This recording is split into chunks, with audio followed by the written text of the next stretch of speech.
Hello, my name is Callus. To see my brother's wedding, my grandfather took a 6-hour flight. However, they seated him behind the garbage cans when he arrived. My mom scoffed. We will be embarrassed by that elderly beggar. She threw me out of the wedding after slapping me for speaking out. His private jet touched down 20 minutes later. Everyone was paralyzed by what followed. Can you guess the current owner of that vineyard prior to diving in? Where are you listening from, please? And would you have raised your voice? Tell me in the comments below. I read all of them. I wore a secondhand dress when I got to Jason's wedding. On a cold Boston April afternoon, capped sleeves in forest green, gentle, easy. And the one item in my closet that still gave me a sense of self. The stone walk leading into the vineyard was covered in long shadows from the piercing sun in Napa. There was champagne everywhere, and the air was filled with the aroma of grilled duck and roses. A flute of it was being passed from one person to another.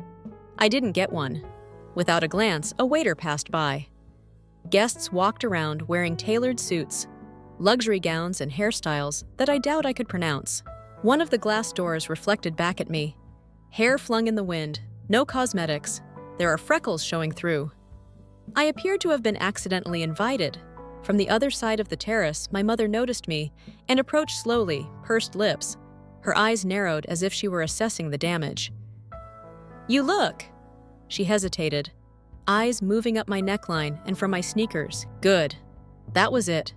Not a hug, no. You traveled from Boston all the way. Not even a mention of the fact that I would RSVP by myself, although everyone else had shown up in groups of 2, 3, or even whole entourages. Before I could say anything further, she left to greet someone who was wealthier and wore a tighter dress. Jason either pretended not to see me or didn't notice me at all. He was too occupied giggling by the olive trees with his college friends. One hand was attached to an amber-colored glass, while the other was wrapped around his fiancée's waist. She wore white lace that appeared to have cost more than the tuition for my whole graduate program. When we locked eyes, there was courteous indifference, but no acknowledgement. We had already met twice. I walked around the periphery of the group, feigning to be looking for someone. Anyone. I wasn't here to stir up trouble. Despite their imperfections, they were still my family, therefore I had come. Then I saw my grandfather. Slowly, a town automobile approached the gravel circle's edge. Grandpa emerged as the door opened. Joseph, wearing a dark blue suit that he had most likely not worn since Grandma's burial, stooped, but remained upright. He had a twisted tie. He had spots on his knuckles, but when he realized how cold I was, his eyes brightened. His voice was faint, but certain as he rasped.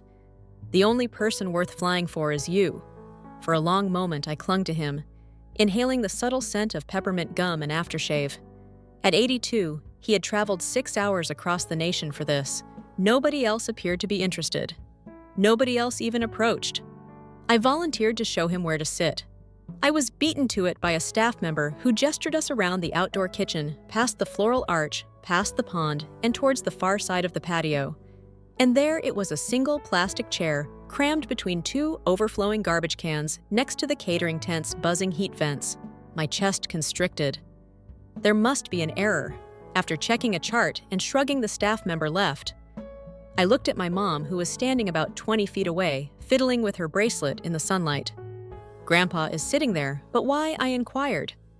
Like I was background noise, her eyes darted by me. He was determined to attend. He wouldn't have fun, I informed him. Beggars, however, cannot make decisions. He's not a straggler, I said in a firm but hushed voice. Her whisper was as piercing as the summer air as she drew closer. We will be embarrassed by that elderly man, his speech, his eating habits, and his scent. Are you serious? I gave her a look. I really did look. She had a frigid, taut face. She wasn't acting at all. I turned to leave. I tightened my fists at my sides. It wasn't over, though. Not for me. I got up from the table where I had been discreetly seated next to the valet's son as the guests started to settle in for the rehearsal dinner. Indeed. Really, and entered the tiny platform close to the welcome arch. I delicately tapped a fork against my glass and whispered, "Pardon me." Discussions ended. Numerous faces turned to face me. I simply had a question. My voice faltered. I inhaled. Why are strangers at the family table and my grandfather is sitting next to the trash cans? After a long moment of silence, heels clicked sharply. Before I could even notice it, my mother rushed up the aisle with her hand up. Like a gunshot, the slap cracked across my face. The crowd sent out gasps. "You are an ungrateful person!" She gave a hiss. The cheeks turned red. "This isn't where you belong." She turned to a staff member nearby. "Take her out with you."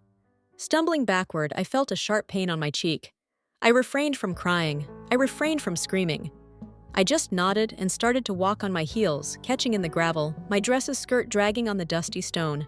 Jason turned his head away. While pretending to peruse the wine list, my father fixed his collar. "However, grandfather." Grandpa got to his feet. He remained silent. He simply met me halfway. I arrived at the patio's edge, put a hand in mine, and wrapped my fingers around it. A tarnished silver stitch was used to sew a green silk handkerchief that was ripped at the edges. I held onto it tightly.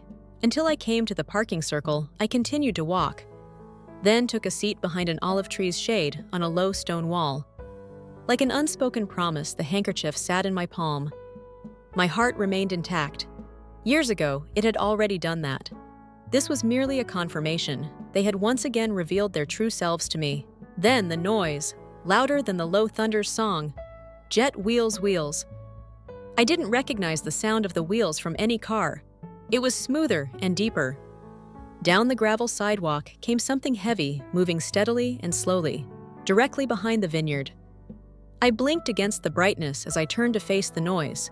Sleek as a shadow, a black Rolls-Royce slid into view, its paint gleaming in the late afternoon sun.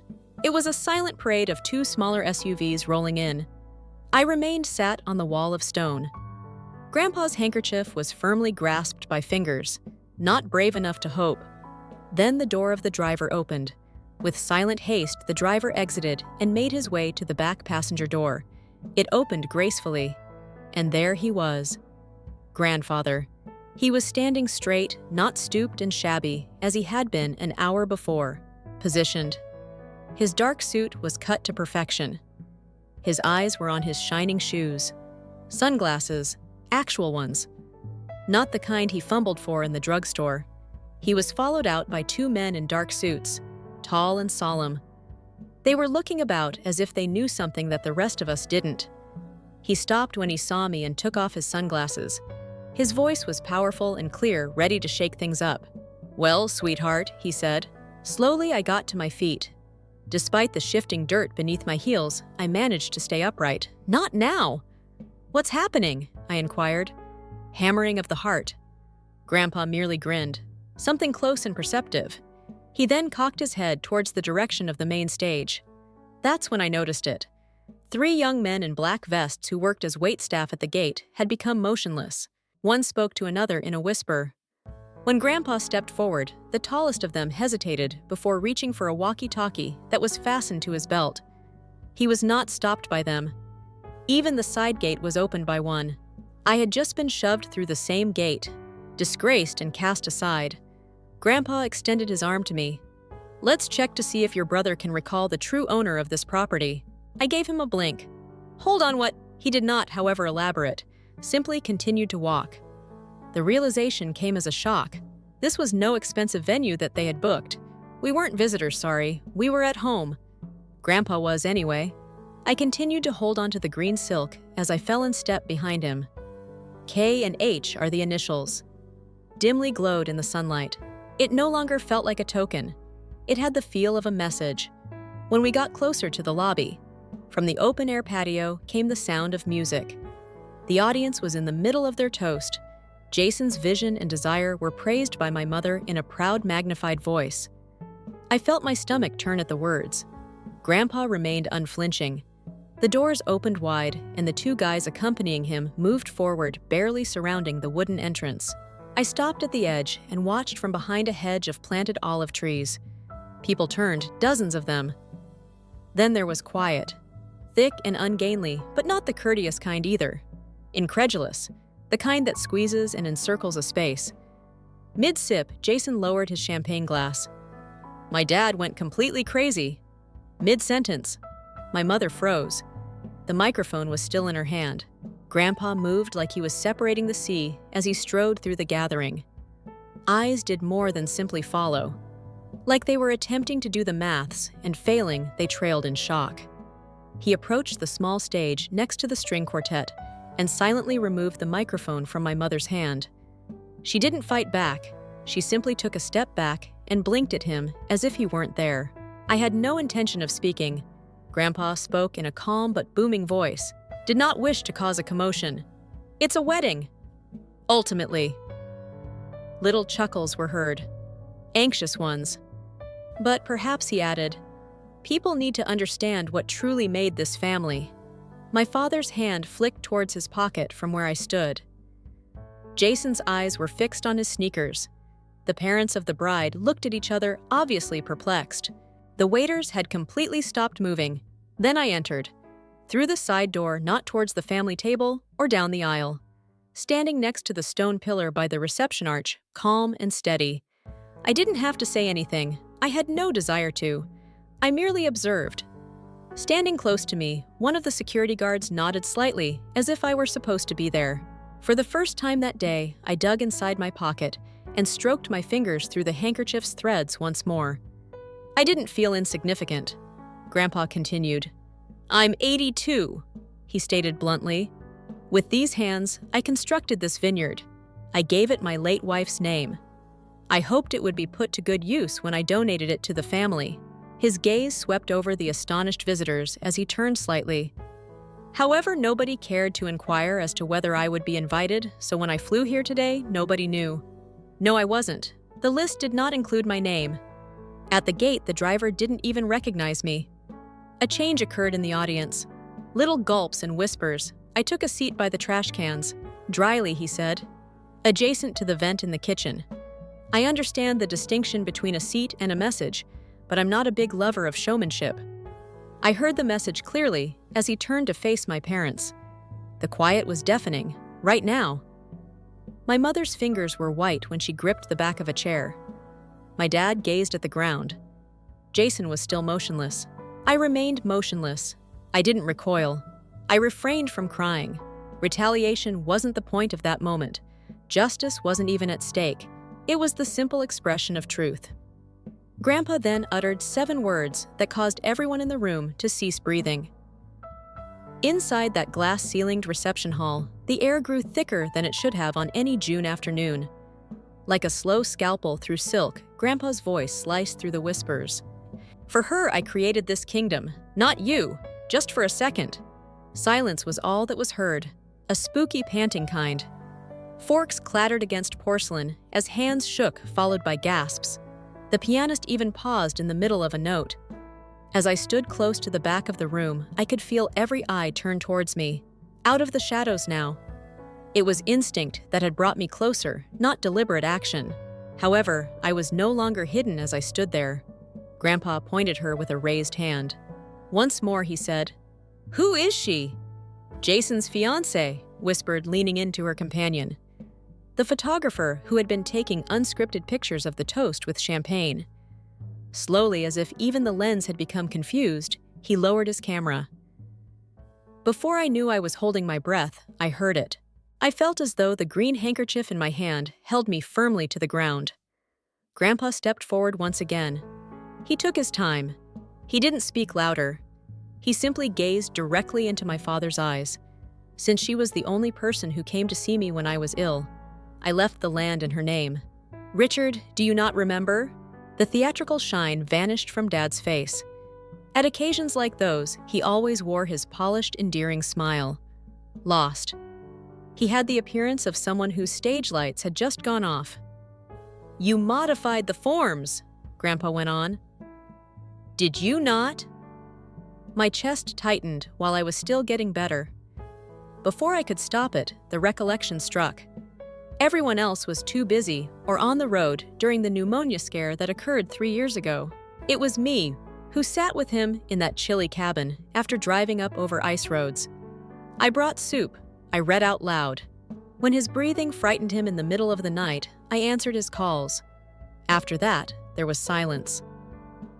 A few weeks later, his phone ceased to ring. I thought he had recovered and retreated. Jason heard my mother whispering something. She hardly moved her lips. Grandpa held up a pointed hand. "Don't, not right now." The room was silent once more. The sort of silence that makes even the slightest sound uncomfortably noticeable. There was a gentle jingle as someone's bracelet slid down their wrist. Outside, a baby screamed softly, but within there was just truth. In the air, hanging thick. Grandpa then produced an envelope from within his coat. He turned, came over to me, and held it out steadily. I moved forward to meet him in the middle. He handed me the packet and said, "This is yours." It was always that way. I accepted it with trembling fingers, but I didn't open it. All I could do was gaze at the thick, cream-colored paper seal. Notarized, dated, and old. That was altered by him. Jason screamed, "Will!" and stepped forward abruptly. His hands lifted slightly as if attempting to quell a riot. That's illegal, whatever it is. Months later, he made the move. "Is that true?" questioned one of our uncles, who I believe was Mom's cousin, getting up from his table. At last, I glanced at the envelope. 2 months prior to Grandpa's illness, the date was prominently emblazoned across the top. Prior to the pneumonia, Grandpa's voice rose before the silence, enormous in its weight, yet not loud. "You said I was mentally unfit to the lawyer. While I was under sedation, you falsified the medical affidavit. You took advantage of my hospital stay." Then he struck an adjacent table with his cane. Several of the guests jumped at the harsh crack. "You took it! Not me from her!" My neck began to burn up. My dad remained silent. He opened his mouth, but nothing came out. Jason gazed at his shoes, as if they were a means of escape. The phone calls that broke the quiet were then clear to me. The abrupt shift in my family's behavior. Not because Grandpa had pushed me away, but rather because they had become silent, because they simultaneously cut off both his and my voices. My hands continued to shake, but I didn't cry. People started to move. "This is becoming ugly," muttered a woman in a navy dress. Another said, "Last autumn, I saw that girl at the farmer's market with Mr. Hargrove." Like a daughter, he grasped her hand. Jason moved forward in an attempt to regain control of the situation. Look now is not the place or the time. "Yes, for the first time," I said. "Indeed it is." I didn't shiver when I spoke. I didn't yell. I simply stated it as reality. "I was thrown out by you. Do you recall I didn't belong here," you said. "Grandpa was humiliating you," remarked. "You all sat behind the garbage cans as if he were a disposable object. You're now concerned with timing." This time the ensuing hush was different. Just exposed, not startled anymore. Grandpa took the platform. Leaning towards the microphone, he walked directly to the officiant. He turned to face the throng. There was no trace of regret in his gaze, just resolve, and as if they had been waiting for the proper time for years. "Cancel the wedding," he urged. "This family must be held accountable. First." The officiant closed the leather-bound book in front of him gently, his hands shaking. The sound of the pages settling was audible. When a stone is tossed into the water, it still does. He looked anxiously at his grandfather, who was standing a few feet away and was still holding onto his cane, as if it were the only thing holding him to the room. "Do you have complete certainty, sir?" With a scratchy voice, the officiant asked. Grandpa nodded once heavily. "Today there won't be any vows. Nobody makes promises while standing on shaky foundations, and this family is on the verge of disintegrating." Lily put her hands to her mouth. "What? What's going on?" She let out a strangled sound. Already, mascara is smearing under her eyes. Jason remained still. His expression was frozen in a state halfway between astonishment and fear. Guests started shifting uneasily in their seats around the room. Chairs squeaked, dresses rustled, and silence fell for a while. I felt as though I was witnessing a slow-motion fire tearing through a house I used to call home as I stood there, arms rigid at my sides. Grandpa then addressed the crowd once more, this time with greater volume. "Whispers may have been heard by some of you. I'll be straightforward." Taking a tiny folder out of his coat pocket, he reached. Deliberate but worn. He claimed that I engaged a private investigator after my medical records were inexplicably sealed, and he discovered more than I could have ever imagined. The crowd echoed with a murmur. He approached a little table close to the middle of the room and spread out a number of pictures, papers, and other items that caused everyone to sag. "These were printed screenshots," he claimed. "Surveillance stills obtained 3 months ago shortly after midnight are tapped in one image. They all strained to see." One picture showed Richard, my father, walking inside what appeared to be a legal office. He was shown again by another. Same location, different evening.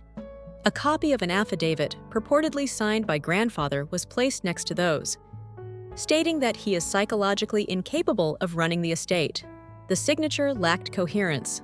Loose. Not like the steady cursive of Grandpa. I had spent my entire life looking at checkbooks and birthday cards. From someplace behind me came a gasp, then another. I turned to face Jason after that.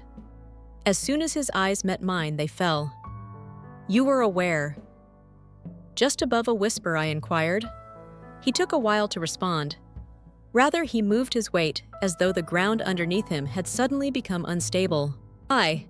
His voice cracked as he stated, "I didn't want to go along with it. It was only transitory, according to Mom. I didn't move until you know grandfather." He moved forward, attempting to bridge the gap between us. "I had no idea they would cut you off entirely."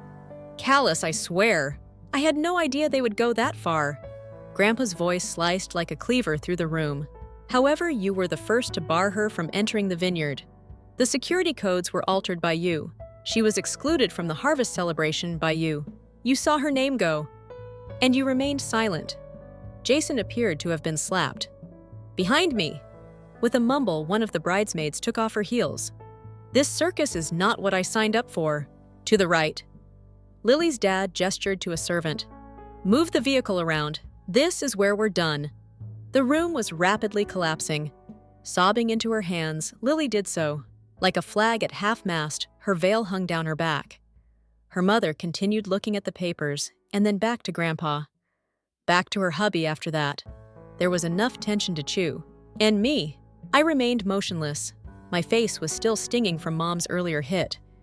I refused to touch it, but I couldn't ignore the phantom burn. She wouldn't get the satisfaction from me. She was now observing me and giving me a glare that seemed to be a challenge to speak again. And I did. "I didn't belong here, you said," I said, looking directly at her. "You made it plain that I was not invited to any birthday celebrations or holiday dinners where my chair was inexplicably absent."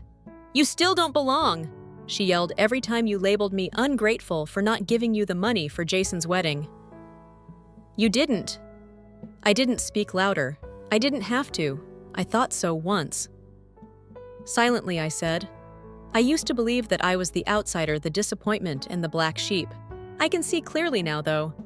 It was never me who was embarrassed. You were." Another gasp. Some grasped at their jewels. Pearls, literally. However, one uncle turned and left. Near the dessert table, a distant cousin snatched her pocketbook as if it would protect her from the next thing. Jason remained still. Shaking Lily fell into a chair. During the quiet, my father averted his gaze and clenched his jaw. Grandpa dug into another pocket within. Slowly, purposefully. His eyes were angry as he stepped towards me. Weary. "I'm proud." Met mine. He held out a big piece of folded paper that was cream-colored and sealed. "You never lost my faith in me.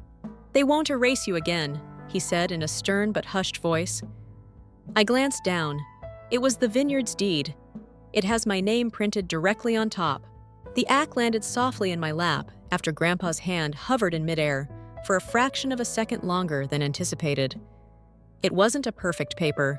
The signature, bold and definitely his, peered up at me like a secret that had waited too long in the dark, while edges twisted a faint coffee ring in one corner. At first, I remained silent. Slowly, my fingertips touched the ink, then curled around the edges, as if I wasn't sure whether to break it in two or shield it. Grandpa was sitting next to me on the large leather couch, and I hadn't seen him sit so upright in a long time. He appeared worn out. From something deeper, like a man who had kept too much hidden for too long, rather than from age. "You double-checked the signature," he remarked softly. "It's true," I gave a nod. "I'm positive it is. It's not difficult to believe that." He let out a slow sigh through his nostrils. "The day I witnessed your mother discard your college acceptance letter, I decided to make the change. Stanford? Was it not? I blinked.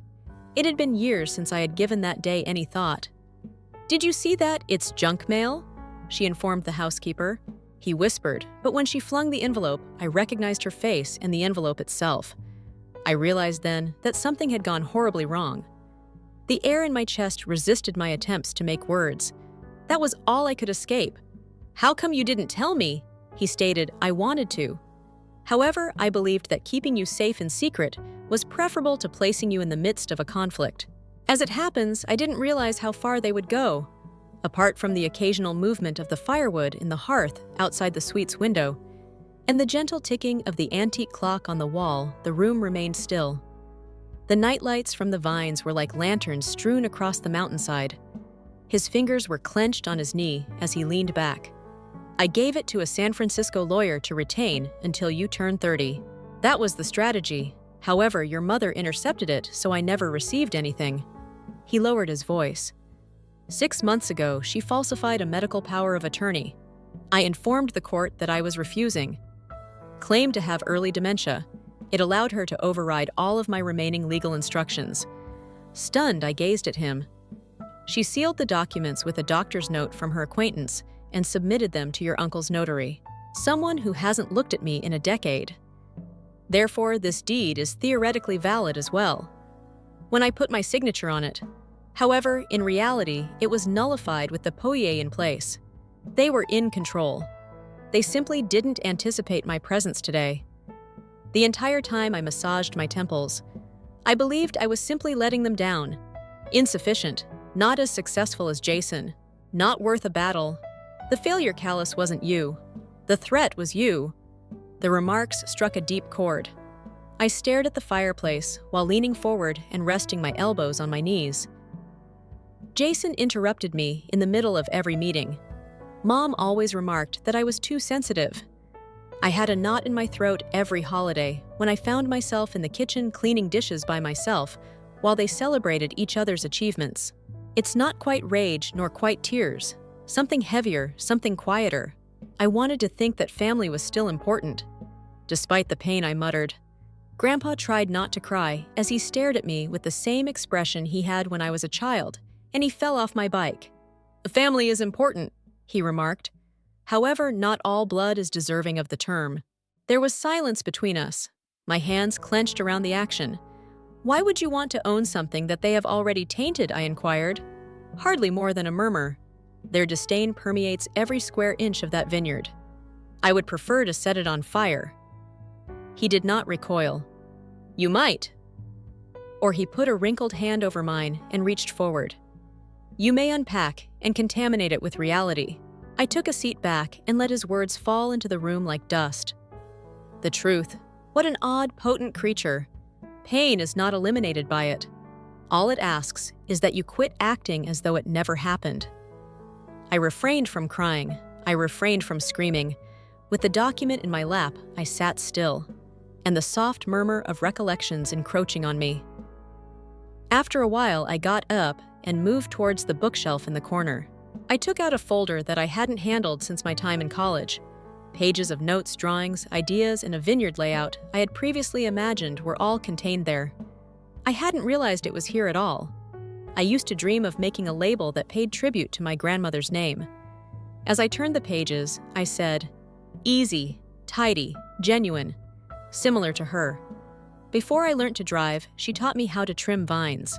Grandpa's eyes glowed with a combination of gentleness and fierceness. Then we will do that. Take it all back, starting there. My hand paused on a label doodle. Eleanor is a table across a bottle in soft script. I gave a small smile, and the room briefly became quiet. The truth had a seat for the first time in years. Not because the anguish was no longer there, but that tranquility was short-lived. Because my mother was already planning her next move, which would make everything I held in my hands feel like kindling while I was sketching the outline of a dream I believed I had buried. Anticipating a match. When the phone rang, the crumpled document was still on my nightstand. In the early morning silence, there was a single high-pitched vibration. I watched the screen and blinked. Mateo! I felt my gut tighten. It had been years since I had heard from him. not since his silent departure from the Vineyard. The staff was reorganized by Jason, and the call ended quickly. Mateo responded. "You must come now," he said quietly. "Immediate. They're going to throw everything out." I didn't inquire about his meaning. Grandpa had given me a portable voice recorder earlier, and I immediately grabbed my jacket and car keys. With eyes that hadn't blinked since dinner, he had continued, "In case they try to bury more than your name." He wanted to come, but he was too exhausted after the evening. "Take note of everything, yet," he said. "Keep her from being erased again." The stars had begun to fade by the time I arrived at the Vineyard's gates. As I arrived at the facility's rear entrance, the gravel cracked beneath my tires. There was a glimmer of yellow light under the side door, but the main lights were off. Mateo stood with his ball cap down and wearing a gray hoodie. He had shaking hands. He slipped a keycard through the side panel and murmured, "They're moving fast. Keep calm and follow me." We slid through cramped hallways filled with abandoned barrels and containers, ducking by a tiny office with a blinking computer monitor. Then he paused. A laminated page with an emergency cleaning protocol that had been approved by MC Winstead was pinned to the bulletin board. The autograph of my mother. Mateo stated that she posted it last week. I believed it to be merely a formality. He did, however, unlock the fermentation chamber door tonight. The air hit me like ammonia as soon as I stepped inside. Arid substance. 3 enormous steel tanks had a thin layer of foam clinging to their sides. One of them gave a hiss. I pulled my sleeve over my nose out of impulse. "What is that?" I backed up and asked. "A solvent," Mateo muttered. "Industrial quality, not only for cleaning. It was put into the tanks by someone." My stomach turned over. "This group, did the Sarah do it?" He gave one nod. "The final one that your granny ever blended." I stumbled back, touching the wall. The smells weren't the only thing that stung my eyes. Mateo extracted a USB stick from inside his sweatshirt. Before they could remove the security footage, I made a copy. Jason was not alone when he arrived twice after hours. The small drive in his hand caught my attention. "Why are you displaying this to me?" He offered me $10,000 to claim it was an accident. I went cold, and you turned it down. He paused. "Instead, I told you after taking the money. Since nobody else ever treated this property like more than a trophy but you." My chest cracked. "There's a snap behind your ribs, but not a loud one. Like a rope that has been excessively tightened." I went around and approached the tank. A lifeless silver creature now tarnished by treachery. My image distorted on its surface. "She blended this during the previous summer," I muttered. She would bring her taste book in every evening, claimed that she wanted a final vintage that would survive her. Mateo remained silent. He was not required to. They had not merely attempted to ruin the wine, they had attempted to remove her. I pulled out my phone and started taking pictures of everything. The posted protocol, the tank labels, and the phone. Mateo gave me a bottle from an unopened batch that he had successfully sealed. "This is necessary for testing." I gave a nod. I dropped the USB into my handbag with trembling fingers. After that, I took on the road. I didn't turn around right away. I was unable to. The road went on and on. At a turn beyond the county border, headlights pierced the darkness. I stopped. Near an old walnut forest, there was a turnout. I left the car door open and got out. The engine cooled with a gentle tick. Something was changing in the sky, bleeding into a thin band of pink, inky blue. I hugged myself as Dawn and I stood there motionless in the dim light. With a loud yell, I continued, "If I expose this, I ruin the family name." The air was hazy with my own breath, but she dies a second time if I say nothing. When I closed my eyes, I imagined her grandmother beaming at me while bending over a barrel and wiping her hair away. Her fingers were stained purple. She once told me that she whistles like memory. If we defend it, it preserves who we are. I refrained from crying. Resuming my drive, I took out my old contact list and tapped the name of a toxicologist I had collaborated with on a Santa Rosa lab project at college. I spoke plainly when she picked up the phone. "I require a quick analysis.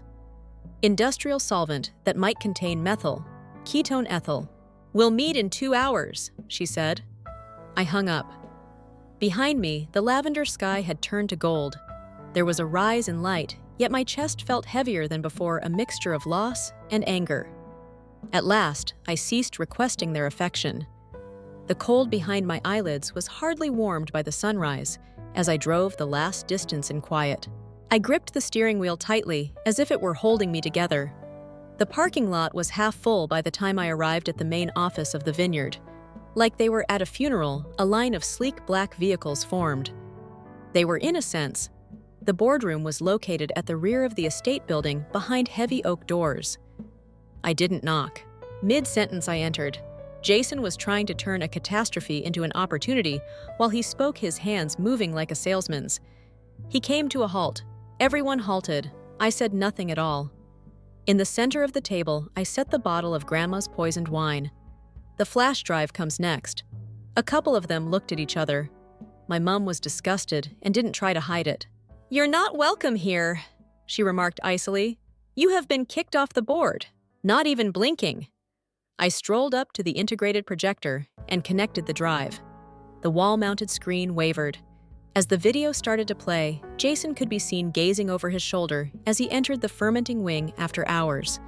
The timestamp follows, then the time he filled the tank with stuff, frame by frame. Very clear. Nobody said anything, at least not until Mateo showed up at the door. He said in a calm, low voice, "She's telling the truth." I was paid to keep silent by him. Instead, I brought her here and donated the money to a good cause. Jason got to his feet, face reddened. "It's a setup, a personal grudge. Take a seat," a lawyer said. "A shareholder." I knew him as a quiet man from Napa. If confirmed, this video constitutes deliberate product sabotage. That is wrongdoing at the criminal level. Additionally, if that safety override protocol has your name on it. He looked at my mum. There was nothing I needed to say. The camera panned to a picture I had taken of the emergency procedure. The bottom was stamped with her signature. "This wine." At last, I mentioned that the final blend that Grandma assisted in creating before she went away was voice capturing. You didn't simply destroy a product. Her memory was soiled by you. The silence was broken by my father's voice. "We'll all be destroyed by you. Indifferent. Consider what you are doing." "I am," I said. All night long I contemplated it. Once more the door creaked. The person this time was Grandpa. Leaning on his cane, he advanced slowly while maintaining his piercing look. At first, he remained silent and simply gave the lawyer behind him a big envelope. Grandpa stated it was around a year ago. I made changes to the family trust. The room echoed with whispers. Mom tensed up. Jason appeared to have been slapped across the mouth. Grandpa stated bluntly, "I no longer trust this board. Too little legacy, too much ego." The attorney opened the envelope and cleared his throat. With instant effect, the vintner of Kayla has complete authority for all family matters. Under her name, a separate estate trust secures the property, the winery, and related assets. I gasped. Grandpa looked at my mom. His voice was nearly soft. "Out of pride, you disowned your daughter. You referred to her as a burden, a humiliation. Now, though, her name is what keeps you from collapsing." Jason hurried out after pushing his chair back. Nobody made an effort to stop him. The projector flickered when he slammed the door. All my mother did was sit there and blink quickly. We were defending the brand. She whispered, "No," I answered softly. "You were prepared to destroy everything in order to maintain control because you were defending your ego." Then she gave me a glance. Not with affection, not even animosity, just misunderstanding. It was as if she had forgotten who I was. But when the boardroom cleared out, it wasn't me who changed. I remained there for a second, the silence and me alone. Even after the storm had passed, I could still taste its flavor in the corners of my lips, dry and bitter. Like a silent sacrifice, I collected the wine bottle, the legal papers, and the folded vineyard sketch my grandma had given me from Mateo. I hugged it to my chest as I went outside, my fingers just brushing the edges. The vines were transformed into shadows that wavered in the wind as the dusk light spanned the hills. That time of day when the sun had sunk but not quite disappeared had a hallowed quality, the silence that encouraged contemplation rather than discussion. I chose not to go to the house. The path that wound behind the fermenting barn and went to the lower garden was the one that my legs moved on their own. Her garden. It was no longer visited. As I arrived at the bench where Mom used to hum while trimming the gravel crunched beneath my boots. When I was younger and didn't understand the difference between a strong bud and a lost cause, I could almost smell the citrus from her soap and feel her rough fingers guiding mine. I had changed, but not much about that area. I knelt next to the ancient vine where Mom kept her little wooden crate every time. It contained twine gardening gloves and those weird lozenges that she said improved her singing back then. The dirt was fractured and dry. In any case, I ran my hands through it to get a sense of intimacy. I noticed something sticking out at that moment, metal that had aged and become tarnished. I gasped. I gently dug until I found a rusting tin box brushing dirt away from the corners. It was fastened, not locked. After a moment of hesitation, my fingers flipped it open. A single dried grape leaf, its stem brittle but still shaped like a tiny outstretched hand, and a folded package wrapped in linen fabric were found within. Callus recognized the handwriting on the envelope. My throat constricted. The linen crinkled like fabric that hadn't been exposed to light in years when I cautiously opened the envelope. With the same steady grace that only a woman who withstood betrayal and sang to plants could have her penmanship curved across the page. You already know the truth if you're reading this. The heat behind my eyes rose and I blinked it away. I saw your strength, child, but they never did. I witnessed it when you bandaged the birds and handed Lily your piece of pie. When you allow the quiet of your mother to determine who you are, only to ensure that peace would endure. Another meal. Every time you gave more than you received, you have that power. However, don't allow them to determine your value. The letter was shoved to my chest. In the quiet, I could hear her spirit, not her words. Nor warning, nor preaching, just making room for me. The loudest people don't belong on this land. Whoever knows how to return the love has it. I folded the letter with something more steady than sorrow. Honor. Perhaps. I watched the horizon as dusk started to give way to night while I sat on the bench. The vines rustled as if they were communicating to one another as the breeze stirred once more. But this time it was gentle. For a brief moment, I thought I heard her humming when I cocked my head. Only a pub. 2 perhaps. For the first time in years, it was faint yet real enough to make me hold my breath. I didn't think I needed to request room here. I didn't feel like I was walking lightly as a visitor. I was at home. I let the silence envelop me and closed my eyes.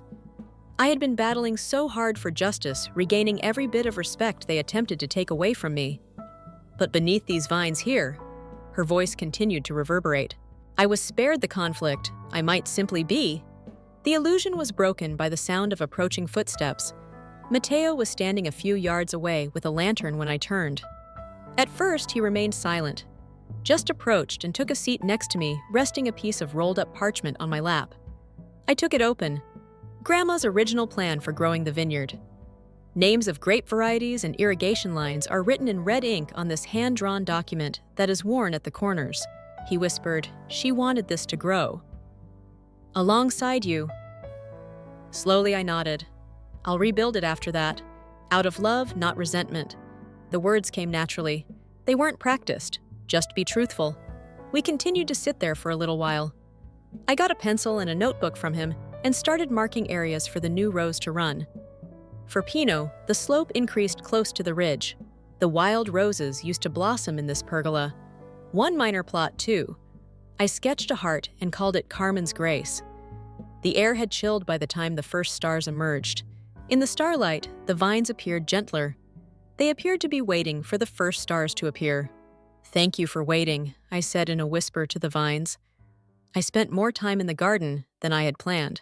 I rubbed my fingertips over the leaves as if I were learning them by heart. The silence had shifted. It no longer felt hollow. It was full, like if something had come back. It was 3 weeks later.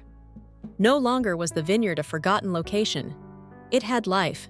Paper lanterns strung from the olive trees illuminated the garden that evening. Bread and cheeses from the area were placed in rustic bowls, and tables were covered with white linen. There were only people who had aided former neighbors, a few devoted employees, And my grandmother's friends, no photographers, no prepared remarks.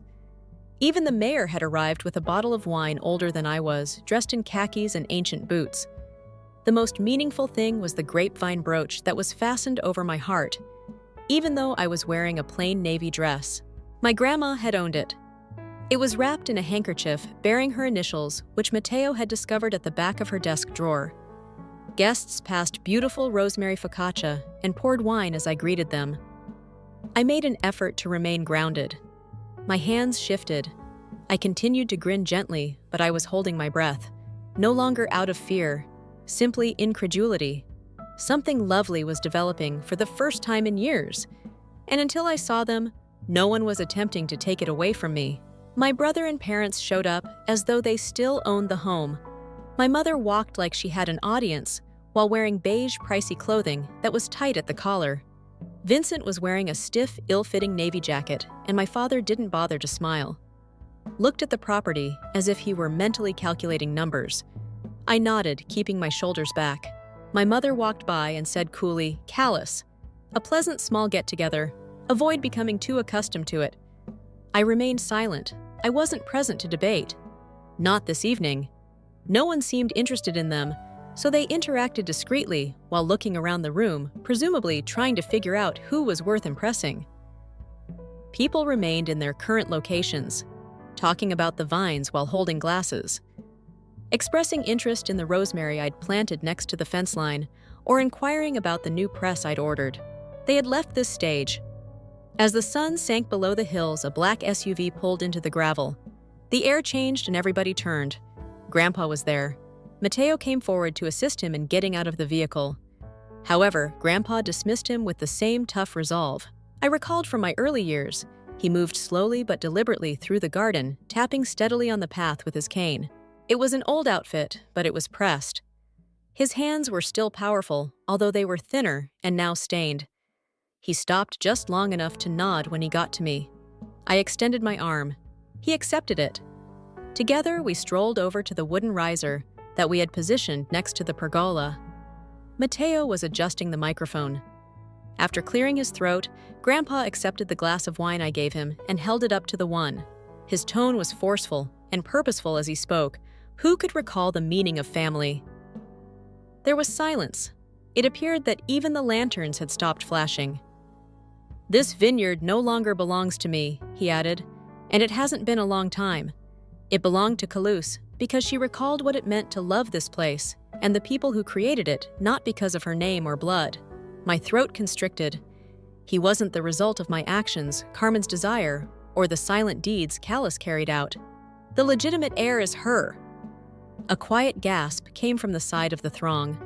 Vincent scoffing, I heard. "That is not possible." As if he had just awoken from a bad dream, he stepped forward and growled. "This estate is owned by a family.